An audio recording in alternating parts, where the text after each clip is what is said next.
essa atividade do Café Literário da Sociedade Psicanalítica de Porto Alegre, junto com a livraria Saraiva, não está funcionando?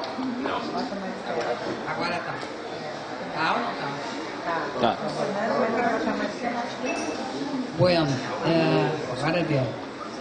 O Café Literário é uma atividade conjunta da Sociedade Psicanalítica de Porto Alegre com a livraria Saraiva e é um espaço, então, que a gente, de uma certa forma, conquistou para trazer a psicanálise para fora dos muros da Sociedade Psicanalítica e a gente poder ter também uma integração com a literatura e com outras áreas da ciência. No Café Literário de hoje, nós temos dois convidados muito especiais. Do meu lado esquerdo, o Dr. Mauro Bus, que é psiquiatra, é psicanalista, é analista de data da Sociedade Psicanalítica de Porto Alegre. E do meu lado direito, o Rafael, que apesar de parecer muito jovem, é um rapaz, professor da Universidade Federal do Rio Grande do Sul. Ele é escritor, professor, pianista e mestre em física nuclear pela Universidade Federal do Rio Grande do Sul. Então, ele tem múltiplas habilidades e capacidades. Eu acho que vai ser muito interessante. Ele é escritor também, se interessa muito pela literatura. Então, eu acho que nós vamos ter um diálogo muito interessante sobre o nosso grande escritor gaúcho brasileiro, universal, que foi Moacir Scliar. Aqui na plateia também temos a honra de estar com a presença da esposa do Moacir. Esta obra do Moacir, Max e os Felinos, o interesse por essa obra, evidentemente que ele é uma obra antiga do Moacir, é uma das primeiras. Ele escreveu, eu vi aqui, a primeira edição foi em 1981. Mas quando veio agora o Oscar, né, que foi entregue para o filme As Aventuras de Pi, eu tenho a impressão que, inclusive na cerimônia do Oscar, foi mencionado que o filme foi baseado num livro que tinha tido uma inspiração na obra do Moacir Scliar. Então, eu acho que o filme atual, o Oscar, que ocorreu em função dessa obra, trouxe uma nova motivação para a gente discutir essa obra do Scliar, que é tão antiga e ao mesmo tempo tão atual. Nós vamos começar então com o Rafael, que vai falar uns 15 minutos, depois o Mauro mais uns 15 minutos, depois a gente pode trocar ideias com quem tiver interesse em participar. Passo a palavra para o Rafael. Boa noite a todos. Agradeço o convite. Mais uma vez, é sempre uma grande honra participar desse espaço de discussão, do qual já é a terceira vez que eu participo. E é sempre um desafio diferente. Já me trouxeram aqui Gabriel Garcia Marques, Guimarães Rosa e agora Moacir Scliar, que por diversas razões, entre esses três autores, é talvez o mais próximo de mim. Claro, não só por ser um escritor gaúcho, um escritor contemporâneo, mas também porque é uma pessoa com a qual já tive a oportunidade de conviver em algumas ocasiões, em eventos literários, de conversar com ele, ter uma relação muito cordial com o Moacir, a ponto de que ele teve a gentileza muito grande de escrever a contracapa de um dos meus livros, que é Uma Leve Simetria, de 2009. Isso. Moacir, então, falar sobre alguma obra do Moacir é ao mesmo tempo muita responsabilidade, mas sempre também um grande prazer. E é por isso que eu pensei, 15 minutos apenas para começar é muito, e ao mesmo tempo muito pouco. Por que é muito pouco? Porque realmente, pela vontade de falar, pelas coisas a se dizer sobre esse escritor e essa obra tão próxima e tão querida, mas também por que é muito? Porque o trabalho do Moacir Scliar, e Max e os Felinos é um belo exemplar disso, ele tem o que eu chamaria de uma singeleza desarmadora, muitas vezes.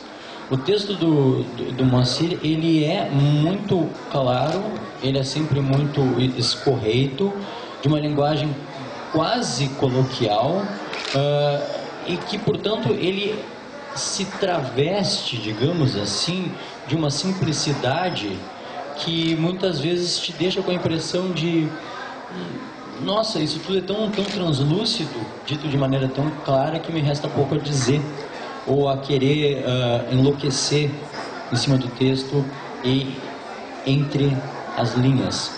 Mas é claro que, buscando sempre essa liberdade do leitor, alguns aspectos que eu gostaria muito de ressaltar nessa obra, Max e os Felinos, que aliás faz aniversário junto comigo, é de 81, estamos aniversariando, que são basicamente os seguintes. Para quem ainda não leu o livro, basicamente ele trata do quê? O resumo em poucas linhas. É um rapaz que vive na Alemanha, em Berlim, com a sua família. Ele é filho de um peleteiro, um pai um tanto autoritário, um tanto rude, até que, um belo dia, ele se envolve com uma moça que, por acaso, é casada com um sujeito do partido nazista. E por causa disso, pela ameaça de ser perseguido politicamente, por motivos não políticos, às vésperas da eclosão da sanção do nazismo na Alemanha, ele se vê forçado a embarcar num navio de carga e fugir da Alemanha. E nesse trajeto, rumo ao Brasil, país do qual ele só tinha ouvido falar através de livros de aventura, que ele lia escondido no depósito da loja de peles do pai. No caminho, ocorre um naufrágio, ele fica então num escalero, um barco à deriva, até que ele encontra entre os destroços uma caixa, e com a ideia de usar um pedaço, a tampa dessa caixa, para se proteger do sol, já estava começando a deixá-lo desidratado, com alucinações. Ele se aproxima da caixa com o barco e, ao abrir a tampa, algo pula de dentro. Para surpresa dele, é um jaguar que se instala com ele naquele escaler à deriva.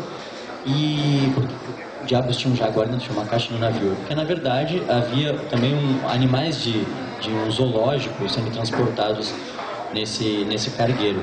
Então ele fica um tempo não muito bem definido à deriva com aquele jaguar, e ele se vê na responsabilidade de alimentar esse jaguar periodicamente, pescando e dando esses peixes pro animal, naquela luta por não ser devorado. Então ele estabelece uma relação ao mesmo tempo de medo, mas de cumplicidade e de temor, mas ao mesmo tempo de vontade de impor o seu domínio sobre aquele jaguar que está dividindo aquele espaço tão exíguo com ele, até que ele acaba sendo resgatado por um navio brasileiro, já perto da costa do nosso país. Então o que acontece? Da sua surpresa, o jaguar desapareceu, nenhum daqueles que o resgataram viram tal jaguar, então atribuem isso ao delírio dele, talvez por causa da insolação, da fome, do cansaço. Aí ele começa a construir uma vida no Brasil, muito devagar, muito aos poucos, usando o dinheiro de um relógio que ele vende, das joias da mãe, que a mãe lhe havia dado antes dele partir. E então é a partir daí que ele começa a tentar se estabelecer no Brasil. E, bom, aí vem a terceira e última parte do livro, que conta realmente, digamos, a vida adulta do Max, já em Porto Alegre e mais tarde instalado na Serra Gaúcha. E as coisas começam a mudar, mas ao mesmo tempo não mudar muito, porque os velhos fantasmas parece que continuam a persegui-lo. A ameaça do nazismo parece que ainda está presente na vida dele. Esses medos antigos que ele tinha com relação à imagem dos felinos apenas aparecem em novas formas e sempre se repetem em diferentes circunstâncias até os últimos instantes. Mas, enfim, dentro desse enredo tem um viés que eu acho interessante na trajetória da personagem, o Max.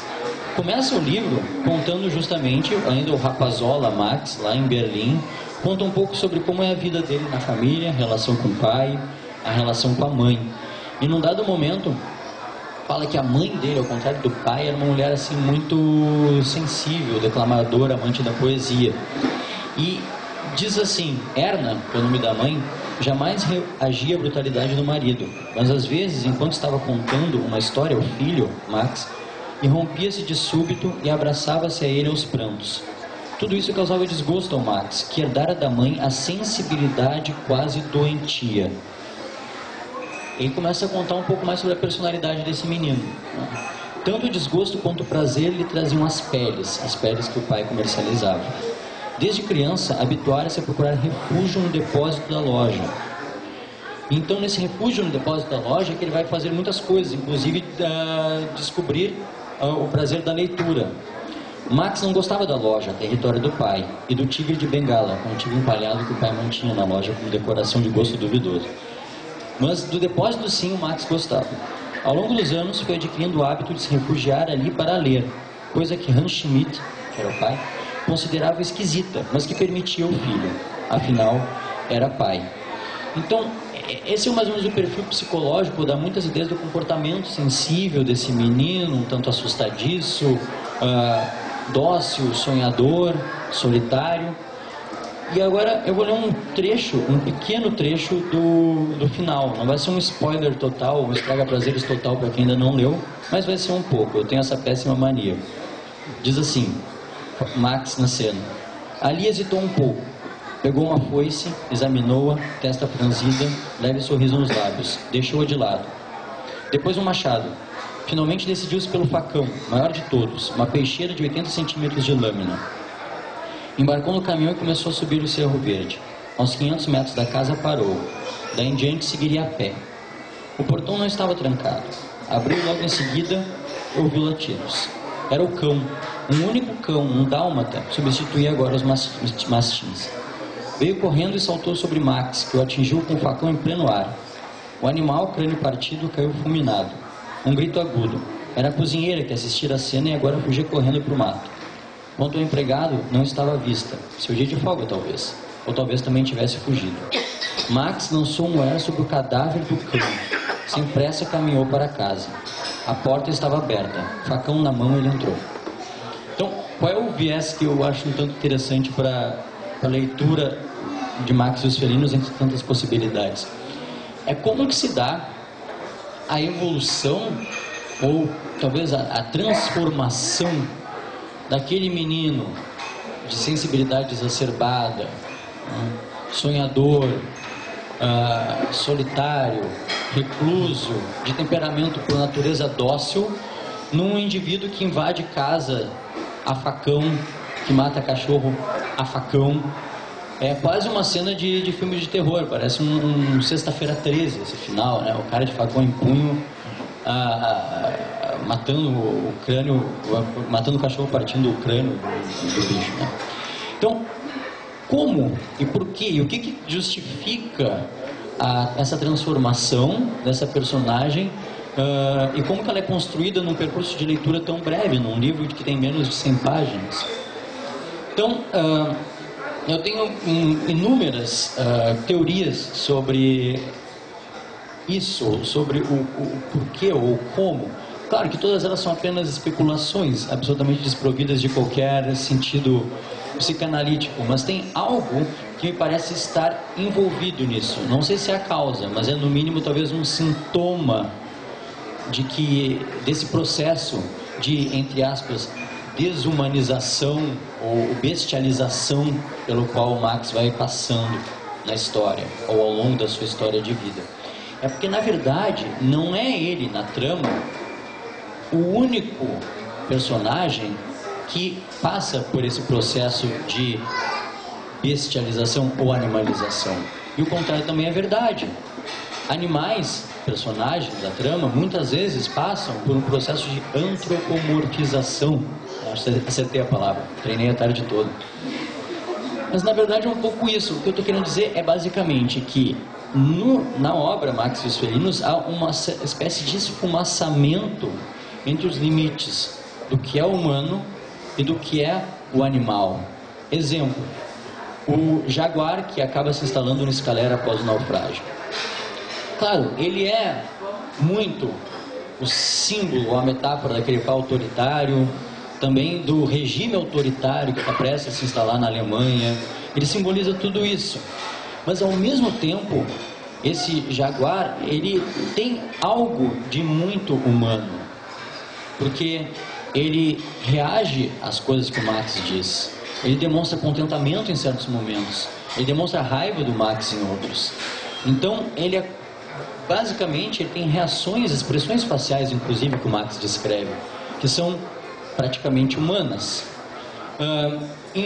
No momento, logo no começo da história, também quando Marx ainda está na Alemanha, e é ali que começa, eu acho, um pouco o surgimento desse esfumaçamento entre o humano e o animal.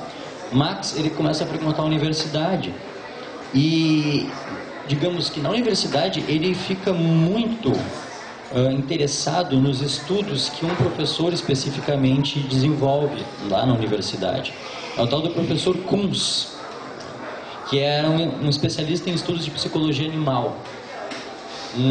Diz assim o Scliar, uma especialidade relativamente nova à época. E então o que o professor estudava? Ele estudava o comportamento de gatos em situação de conflito. Colocava os animais, os gatos, em enormes labirintos em que eram submetidos a constantes dilemas. Um caminho levando a um pires de leite, outro a um feroz bulldog, e coisas do tipo.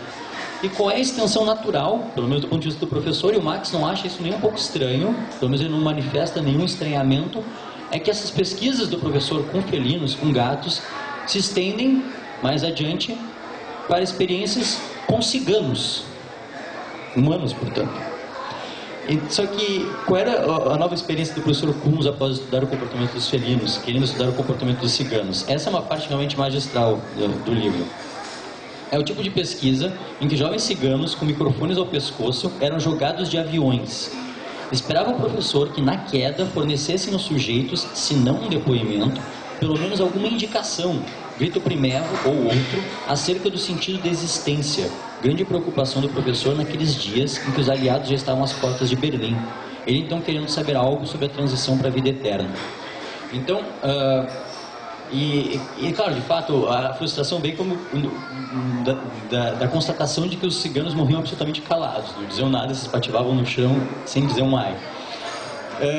Mas então a questão é a seguinte: o Marx, em momento algum, ele questiona, puxa, mas esses experimentos com animais, nossa, agora experimentos com ciganos, essa coisa não está progredindo de uma forma um tanto estranha.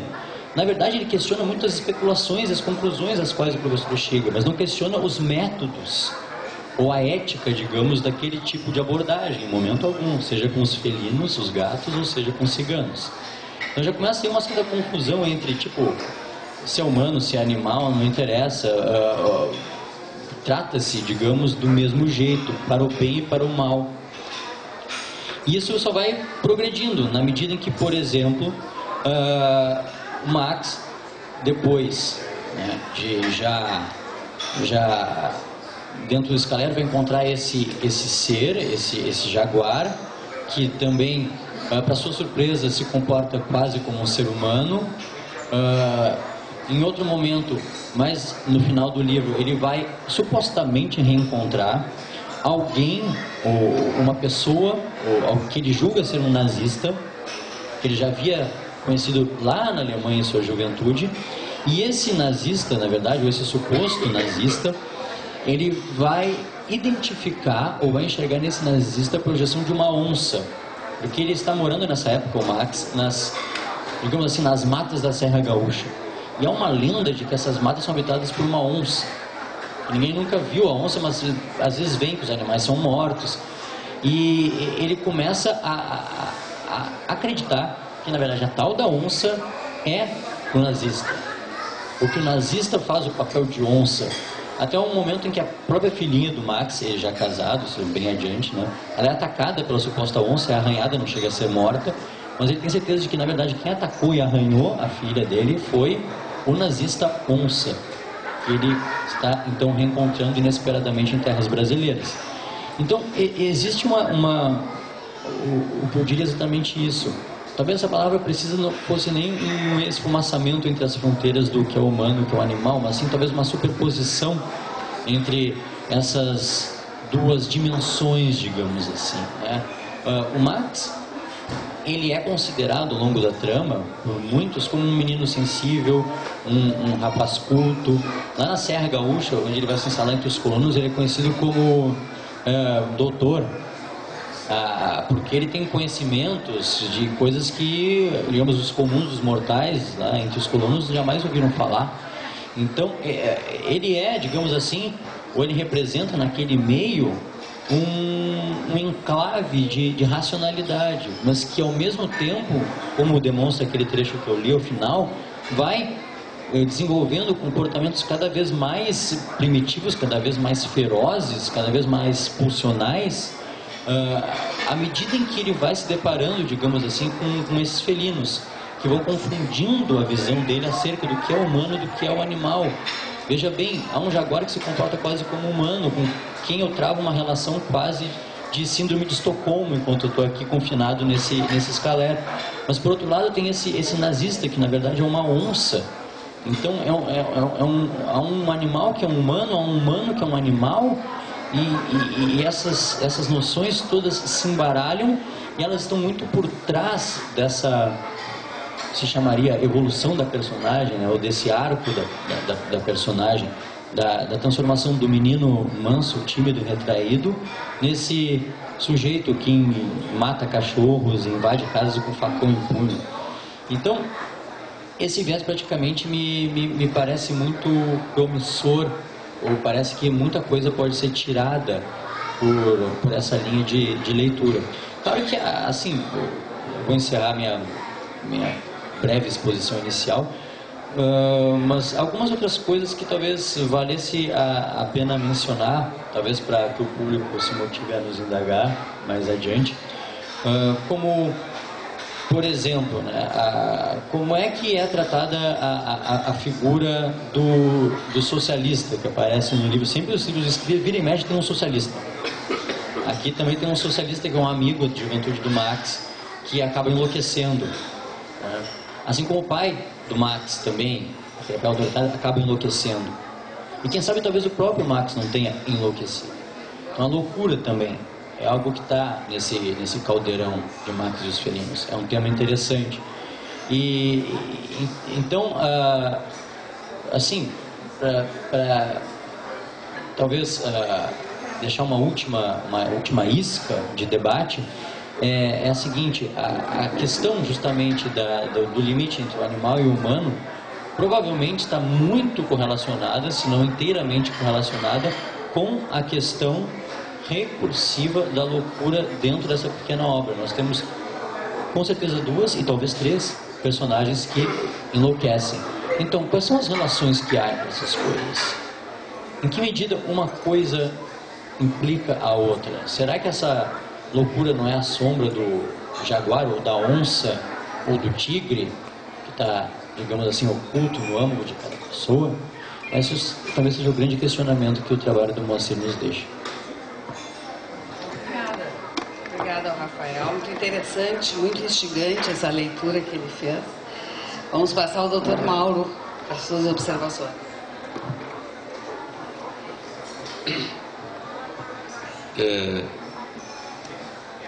No Max e os felinos, eu diria que a sensibilidade do Moacir para o psiquismo, para a subjetividade dos personagens fica novamente realçada. Eu vou dar um enfoque que eu, como psicanalista, mas o enfoque que eu, psicanalista, dou. Isso não quer dizer que os demais psicanalistas não possam dar um outro enfoque. Quando o Rafael, com muita propriedade, falou nessa loucura, nessa confusão entre o animal e o humano,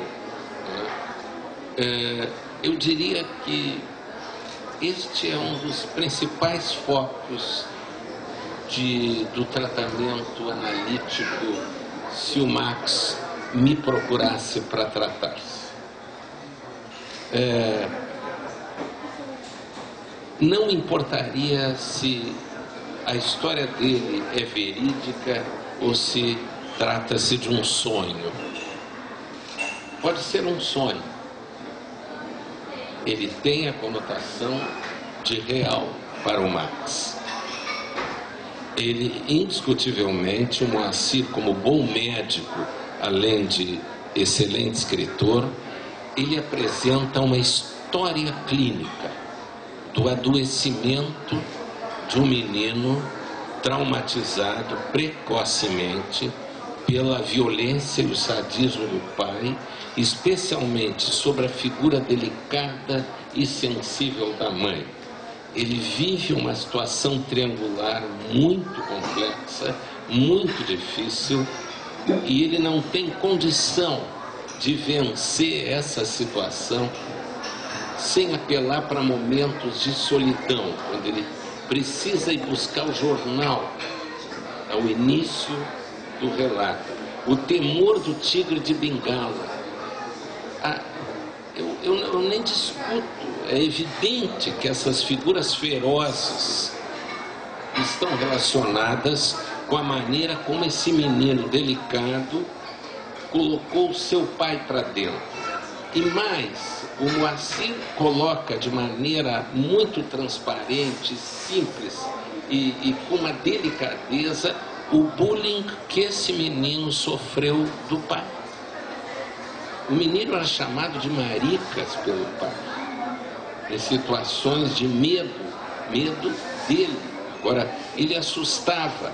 O metabolismo deste menino, que diz respeito à calibragem do sadismo com as demais questões pulsionais, ficou por demais desequilibrado, Rafael. Ele não tinha condições de enfrentar a vida a não ser sonhando da maneira que ele sonhava. Ele tinha que colocar nesses animais ferozes a figura do pai. Tu vês que para um menino assim delicado, identificado mais com a mãe do que com o pai impedia a identificação dele. Tu vês que um analista recebendo um paciente com essas condições, ele lança algumas hipóteses, Rafael. Inclusive que a maneira dele sobreviver a essa intensa dor psíquica, né, na convivência com esses pais, especialmente com o pai, ele só podia alucinar como ele alucinou. Eu entenderia como alucinações todo o livro, mas um tipo de alucinação que é importante para o tratamento dele. Tu podes ver que essa besta que tu dizes aparecer mais tardiamente no trabalho do Moacir são as identificações com o pai. Ele não consegue chegar perto do pai e entender que, digamos, a vida possa ser enfrentada sem esse montante de agressividade. Ele precisa psicotizar. Num determinado ponto, diz o seguinte, Moacir, dando um passeio pelo Dr. Freud. Interessou-se pelas pesquisas do professor Kuntz e contou a Marx seus experimentos com os índios, com o primitivo de cada um. Reunia a tribo, contava histórias, falava do ego, jovem artesão que fabricava lindíssimos bonecos e dos seres que o atormentavam. Falava do id, o anão fecenino e peludo, uma espécie de curupira. E o superego, autoritário e aristocrático patrão. Depois de um dia de estafante trabalho, Ego deitava-se, mas não podia dormir. Ide vinha do porão e punha-se a dançar em torno ao catre, fazendo caretas obscenas. Ego levantava-se e seguia o anão pelos campos até o que parecia ser a boca de um buraco de tatu. Mas era, na realidade, a entrada para o fabuloso palácio subterrâneo da fada Morgana. Nos grandes salões iluminados por tochas, bailavam, diante dos olhos maravilhados do Ego, moças loiras e nuas.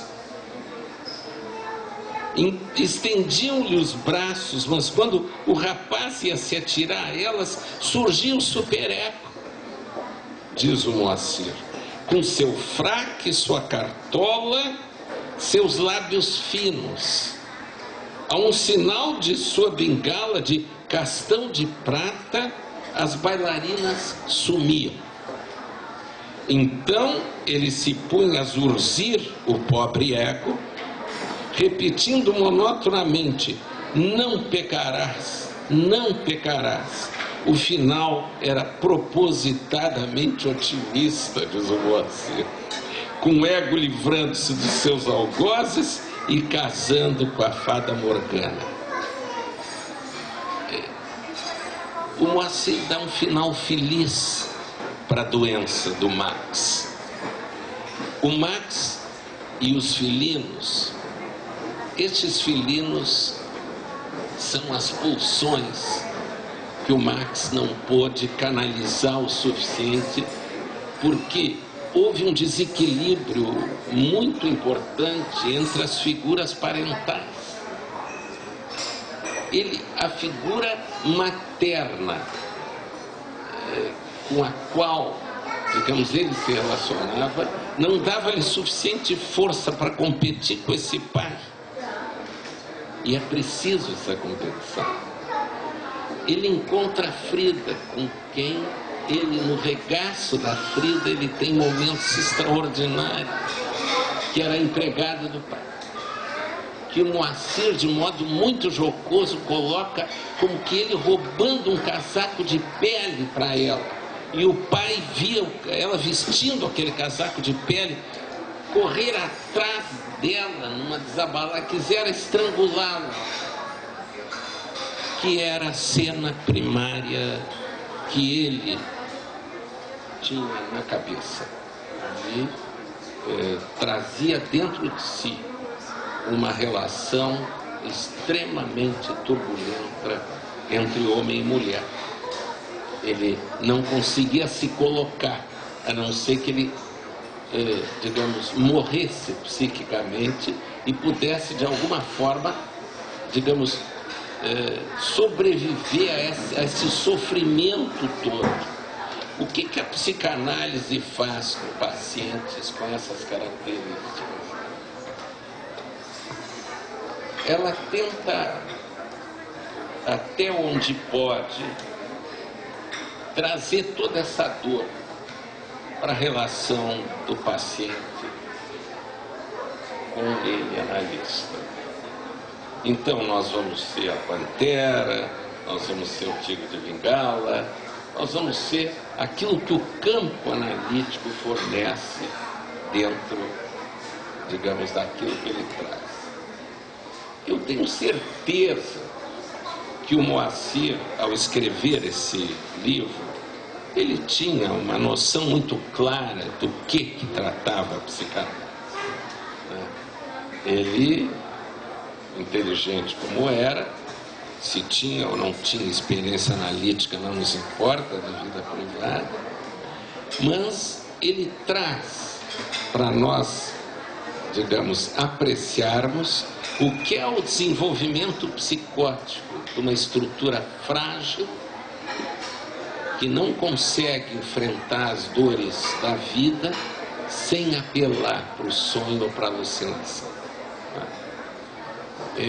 A Índia que ele desposa, né, ele tem uma filhinha com a Índia. E depois essa Índia não é recebida pelo casal. Ele tenta toda a vida vencer as questões primitivas. Ele nunca conseguiu. Ele morreu certamente sem a possibilidade de elaborar essas dores por completo, ou o mais completo possível. É só para início de conversa, né, Rafael? Eu acho que a tua apreciação foi muito interessante, né? Eu quero ressaltar alguns pontos importantes. Aqui, a plateia pequena, mas seleta. Eu quero, primeiro de tudo, agradecer a presença da Judite. Judite, como representante do Moacir aqui entre nós. É muito importante a tua presença aqui hoje.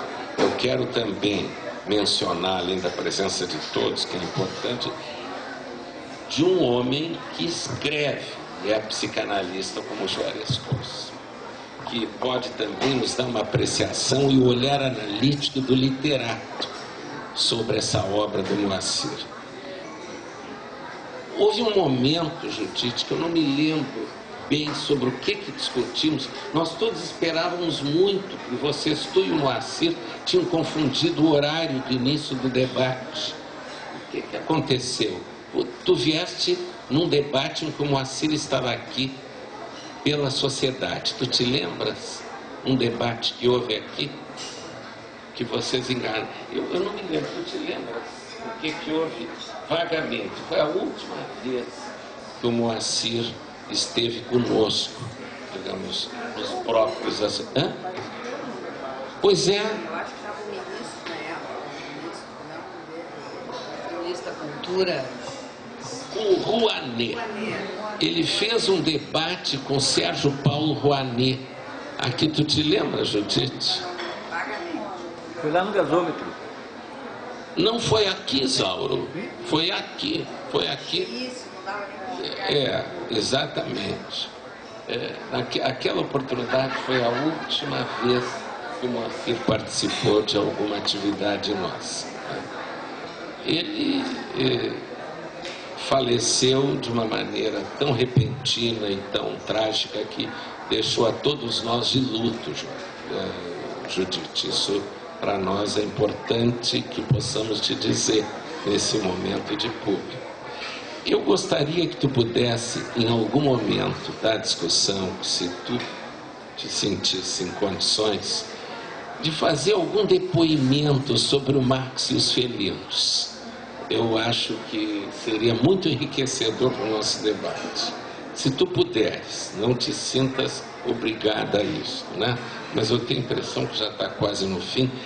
Eu gostaria de, para terminar, dizer a vocês que a doença do Marx foi o modo que ele conseguiu sobreviver aos seus felinos internos. E isso é muito comum, muito usual conosco humanos. Nós, muitas vezes, a doença é a única forma de sobreviver aos nossos felinos. A psicanálise ainda é a possibilidade que temos de integrar estes felinos num cotidiano, numa vida em que a pessoa aprenda a amar e trabalhar com os seus felinos. Ninguém elimina os felinos, nós podemos abrandá-los, né? De modo que é mais ou menos isso, Ju. Muito obrigada ao Mauro. Vamos já abrir e já vamos passar o microfone para a Judite. Como bom psicanalista, eu acho que também as colocações foram feitas muito a nível de uma violência a nível individual, um adoecimento a nível individual. A violência do Marx, o adoecimento do Marx, é a forma como Marx lidou e escapou dessa doença. Como eu vejo, esse livro tem uma conotação social muito importante. É um adoecimento de uma sociedade e eu acho que não precisa ser somente visto como o período nazista. Não podemos esquecer que era ainda o período do realismo mágico, um período em que o Brasil passava por uma ditadura, os escritores escreviam sob uma forma de metáfora. E eu acho que o Marx, dentro desse escaler, era muito o que acontecia na época no Brasil.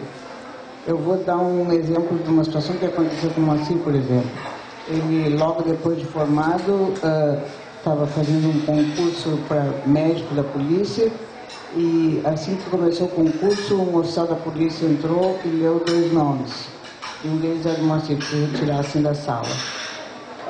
E aí, quando se retiraram da sala, disse, vocês não podem fazer esse concurso.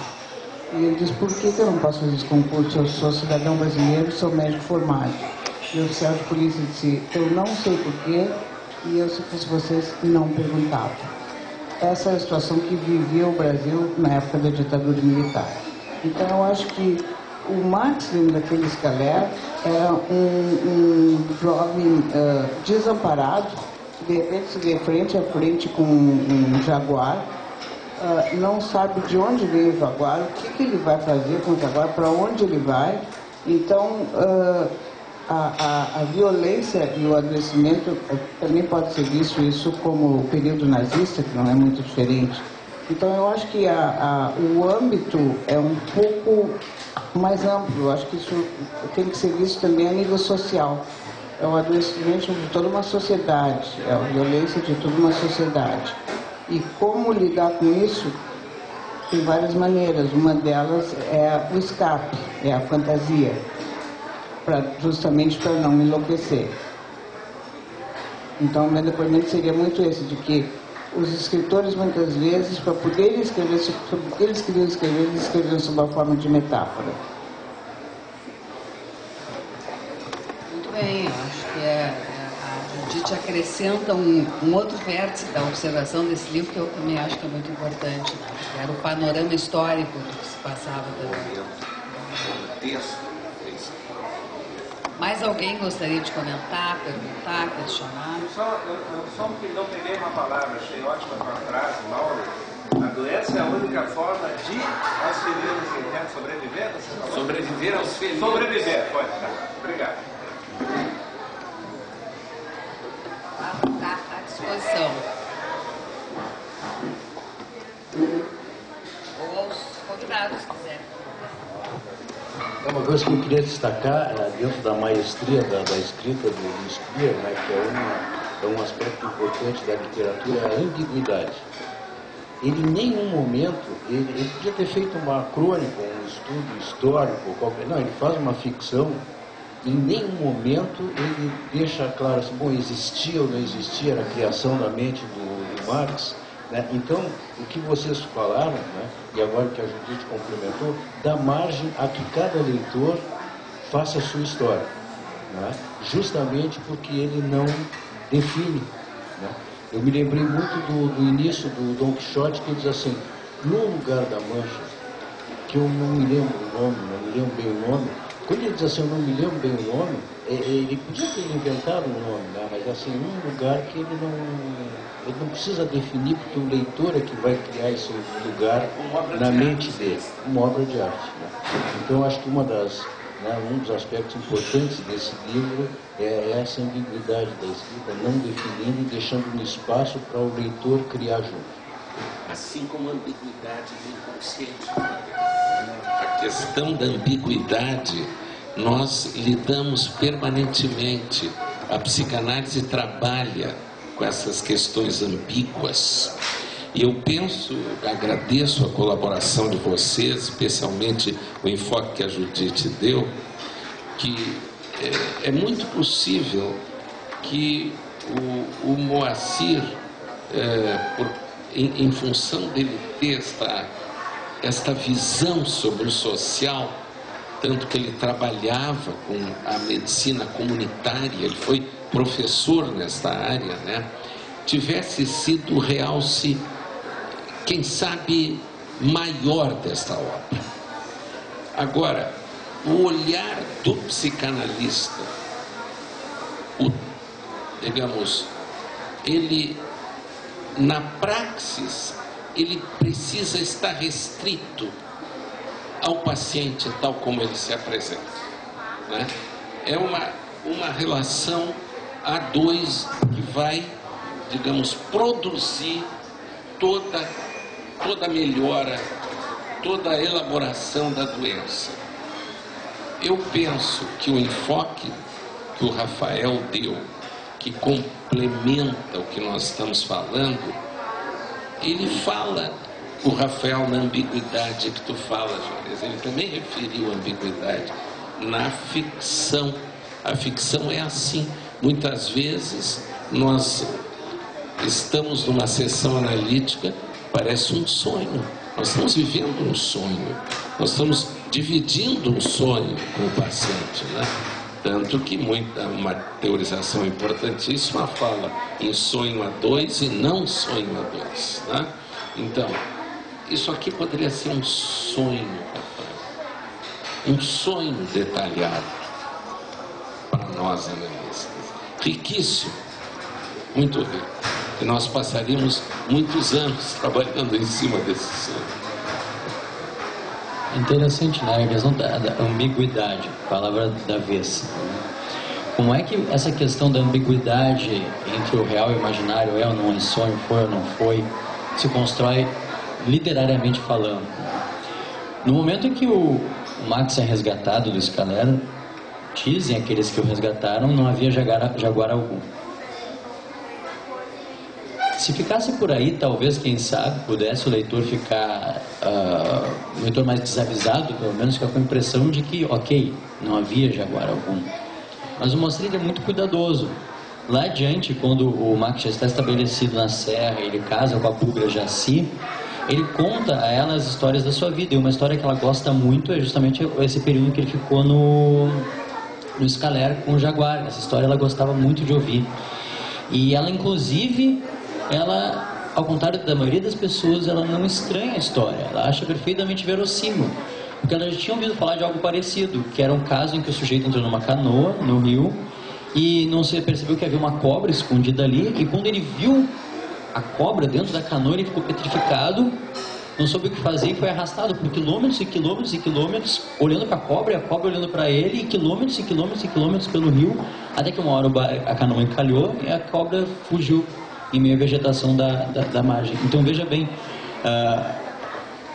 o Moacir retoma o tempo todo esse diálogo entre não, pode ter sido, mas não, pensando bem, como é que pode um jaguar no Scalera?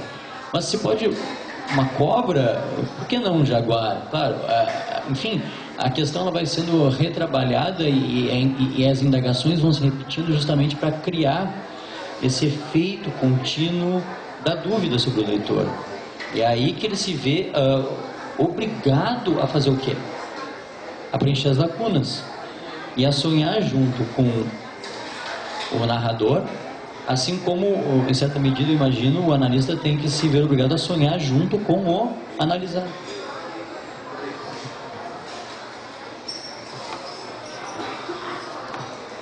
Quem mais gostaria de propor alguma questão aqui para os nossos painelistas? Ótimo, melhor. Amigo do Rafael, que pensando em embora. Bem, Rafael. Tudo bem, Paulo? Como lidar com os feridos externos? Eu queria te perguntar. Está perguntando para mim? Sim. E a pergunta? Eu não ouvi bem a pergunta. Como lidar com os feridos externos? Como lidar com os feridos externos? Social.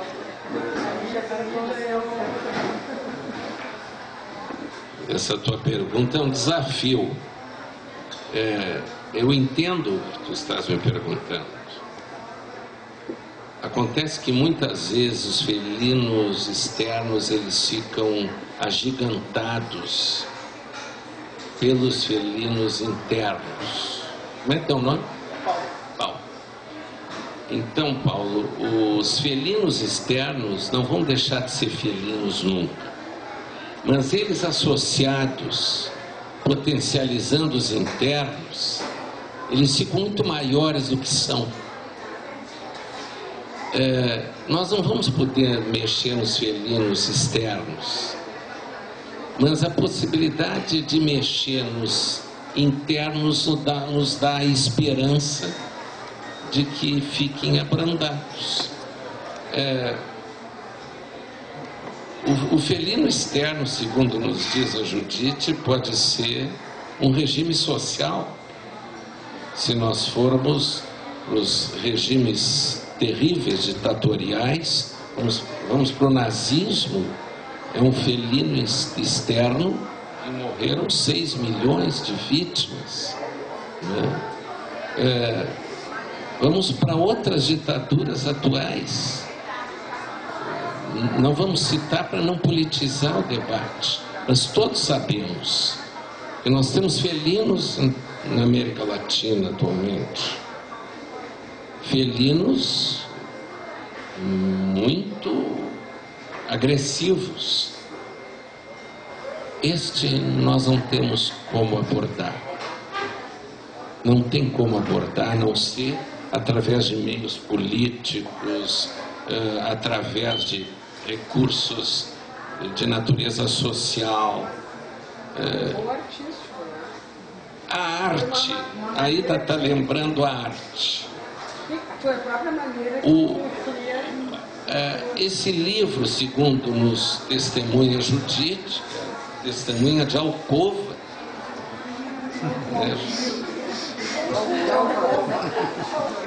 de Alcova, Judite. Eu tomo a liberdade de dizer isso porque nós somos colegas de ginásio. Então,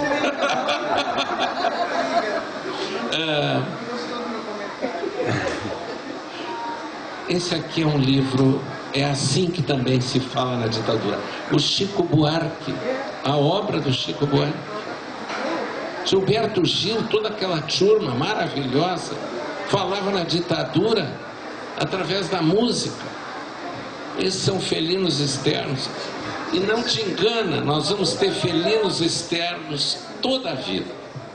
O importante é nós lidarmos com os internos. Os externos a gente consegue ir contemporizando, né? É o que me ocorre de resposta, Paulo, por enquanto. A pergunta é realmente aquelas curtas, grossas e que abalam as estruturas, né? Mas acho que a resposta já foi dada, as cartas estão na mesa, é basicamente isso. Mas para buscar um pouco de ilustração para essa resposta dentro do livro, Max e os Felinos, a grande resposta estaria justamente na cena central do Max no Escaler, frente ao Jaguar. Ele tem duas opções, basicamente, ali. Ou ele se deixa devorar para alimentar a fome, a fúria e a sede de sangue daquele jaguar, ou ele negocia de alguma forma a sobrevivência para aquele jaguar. E o que ele faz? Ele opta por pescar e oferecer pequenos peixes em doses homeopáticas pouco a pouco para aquele jaguar. Para quê? Para não se deixar devorar. Ou seja, ele não nega completamente e diz assim, não vou negociar com esse jaguar. Ele faz pequenas concessões. Qual é a pequena concessão que ele faz frente ao jaguar? A ameaça essa entidade externa. Ele dá algumas coisas, mas não tudo. Ele não se deixa engolir. E para não se deixar engolir, vão-se os peixes, vai ser a comida enlatada, vai ser as coisas mais, enfim, menos importantes. Mas ele, Max, a pessoa Max, a essência Max, com toda a sua revolta, enfim, com seus dilemas, com suas dúvidas, com seus medos, continua ali, intocado por trás daquele ser que, aos olhos do jaguar, é simplesmente alguém que esporadicamente o alimenta numa medida satisfatória. Acho que essa é a receita de sobrevivência frente aos jaguares do mundo.